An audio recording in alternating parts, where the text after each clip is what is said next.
स्वागत है आपका कैपिटल टीवी बिहार के स्पेशल शो चुनावी चौसर में और मैं हूं आपके साथ आत्मजा। लोकसभा चुनाव को लेकर पूर्णिया सीट काफी हॉट सीट बनी हुई थी। यहां कांटे की टक्कर बताई जा रही थी। आपको बता दें कि एनडीए की तरफ से संतोष कुशवाहा उम्मीदवार थे, वहीं राजद की तरफ से बीमा भारती थी। लेकिन जब पप्पू यादव ने यहां से निर्दलीय नामांकन किया, उसके बाद से काफी सारी बातें होने लगी। लोगों का मानना था कि यहां पर अब मुकाबला काफी दिलचस्प हो जाएगा और ऐसा माना भी जा रहा था। पप्पू यादव के समर्थकों में काफी जोश देखने को मिल रहा था। लेकिन आज जो है यहाँ की स्थिति काफी अलग देखने को मिल रही है। यहाँ वोट पड़ चुके हैं और पहले ऐसा माना जा रहा था कि पप्पू यादव यहाँ से जीत भी सकते हैं। तो आइए इन्हीं मुद्दों पर बातचीत करते हैं। हमारे साथ हमेशा की तरह स्टूडियो में मौजूद हैं senior journalist Saroj Singh ji. Sir, आपका बहुत बहुत स्वागत है। धन्यवाद। सर, आज 5 सीटों पे चुनाव हुआ है। 4 सीटों के बारे में हमने पहले बातें कर ली है। अब पूर्णिया सीट को लेकर के क्या कुछ खबरें सामने आ रही है, क्या कुछ रुझान देखने को मिल रहे हैं? देश दुनिया की नज़र पूर्णिया के सीट पर, पप्पू यादव की नज़र पूर्णिया के सीट पर, तेजस्वी यादव की नज़र पूर्णिया के सीट पर। तो हुआ क्या पूर्णिया में? जैसा कि आप बता रही थी कि पूर्णिया में आज जो हुआ वो अपने आप में एक बहुत बड़ी कहानी है और जो बिहार में आगे की जो सियासत होने वाली है उसकी भी एक पटकथा वहाँ पर लिखी जानी शुरू हो गई पूर्णिया में। तो जो वोटिंग पैटर्न रहा पूर्णिया का, पप्पू यादव को अपार समर्थन मिला। सभी लोग जात धर्म से ऊपर उठकर पप्पू यादव को लोगों ने समर्थन किया। लेकिन जब चुनावी गुनागणित की भाग आती है तो उसमें बहुत सारी चीज़ें होती है। संतोष कुशवाहा, बार बार कहा जा रहा था कि संतोष कुशवाहा का जो अपना वोट बैंक है वो पूरी तरह से एकजुट है, उसमें कोई डिवीज़न नहीं है। अगर डिवीज़न कहीं हो रहा है तो महागठबंधन की वोट में है, चाहे वो बीमा भारती को लेकर हो रहा है, चाहे वो पप्पू यादव को लेकर हो रहा है। तो संतोष कुशवाहा ने अपना होमवर्क पूरा किया। उनके जो वोटर थे वो उनके साथ रहे। मोदी का मैजिक था तो संतोष कुशवाहा ने अपना सारा वोट समेटा अपनी तरफ से। अपर कास्ट का जितना वोट जाना था पप्पू यादव में वो उतना नहीं गया जितना की उम्मीद की जा रही थी और उसी का फ़ायदा संतोष कुशवाहा को मिला। और जब हम आपसे बात कर रहे हैं, जो खबरें पूर्णिया से है वो यही है कि पप्पू यादव पर संतोष कुशवाहा ने बढ़त बनाई है। सर, पप्पू यादव के पीछे रहने की एक वजह तो साफ साफ नजर आती है कि महागठबंधन के वोटों का बंटवारा हो गया, बीमा भारती को कुछ वोट चले गए। लेकिन क्या इसके अलावा भी कोई ऐसी वजह है जिसकी वजह से पप्पू यादव पीछे जा रहे हैं? नहीं, पप्पू यादव ने बहुत अच्छा चुनाव लड़ा पूर्णिया में। देखिए, पूर्णिया में जो स्थिति थी उस लिहाज से पप्पू यादव ने शानदार चुनाव वहाँ लड़ा, इसमें कोई दो मत नहीं है।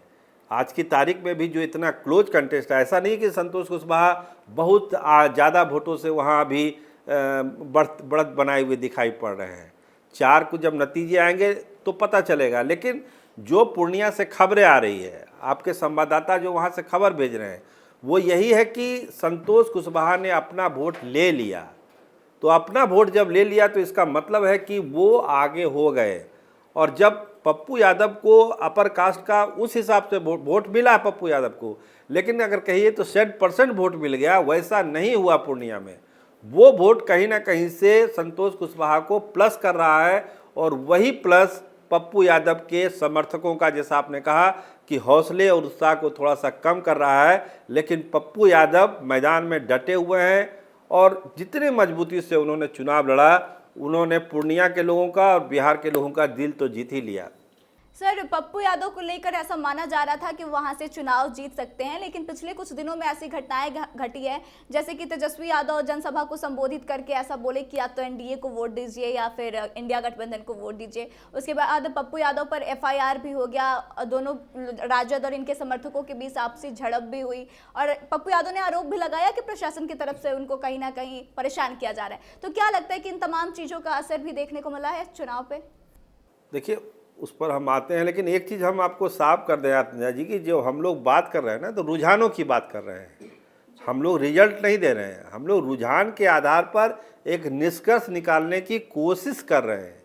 और वो कोशिश में यही बात सामने आ रही है कि संतोष कुशवाहा फिलहाल आगे हैं, हर हाल में आगे हैं।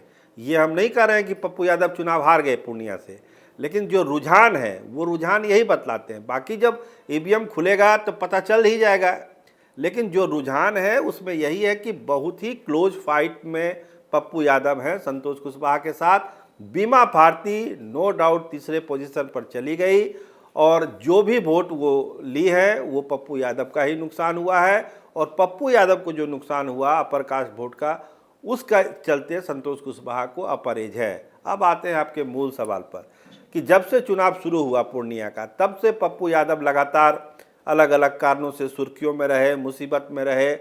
जनता दल यूनाइटेड के लोग बार बार चुटकी भी लेते थे कि पप्पू यादव किस पार्टी में है, पहले ये बता दें। कांग्रेस में अपनी पार्टी का विलय कर दिए, लेकिन कांग्रेस ने सपोर्ट नहीं किया। हद तब हो गई जब रंजीता रंजन भी चुनाव प्रचार में नहीं आई, तो रंजीता रंजन का कैसे आती है तो आप समझ ही सकती हैं, उनकी पत्नी भी नहीं आई। तो तमाम तरह की चीज़ें हुई पूर्णिया में, लेकिन इन सब चीज़ के बीच भी पप्पू यादव डटे रहे। आज वोटिंग के दिन तक डटे रहे, उनको समर्थन भी मिला, बहुत भारी समर्थन मिला। लोग कह रहे थे कि पप्पू यादव तीसरे पोजीशन पर चल जाएंगे, लेकिन ऐसा कुछ नहीं हुआ।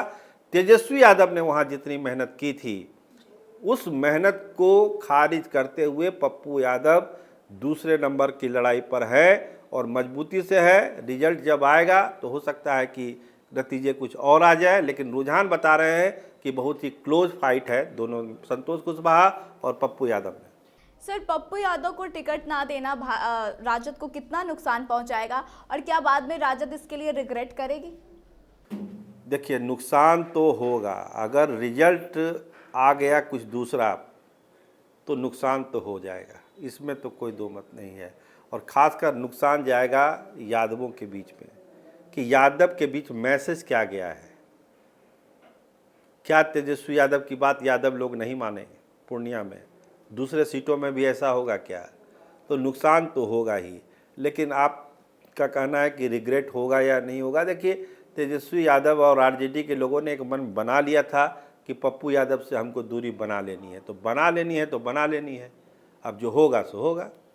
सर, पप्पू यादव अगर यह चुनाव नहीं जीतते हैं, अगर नतीजे उनके फेवर में नहीं आते हैं, तो क्या लगता है कि उनके राजनीतिक भविष्य पे क्या असर पड़ेगा, करियर पे? ना, पप्पू यादव तो लड़ाकू आदमी है, लड़ते रहे हैं, हारते रहे हैं, जीतते रहे हैं, उनको बहुत फर्क नहीं पड़ता है।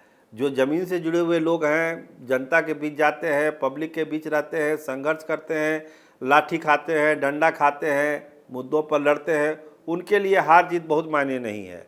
सबसे बड़ी बात यह है कि पूर्णिया का चुनाव उन्होंने बहुत मुस्तैदी से लड़ा, दिल से लड़ा, और लोगों ने दिल से उनको सपोर्ट भी किया।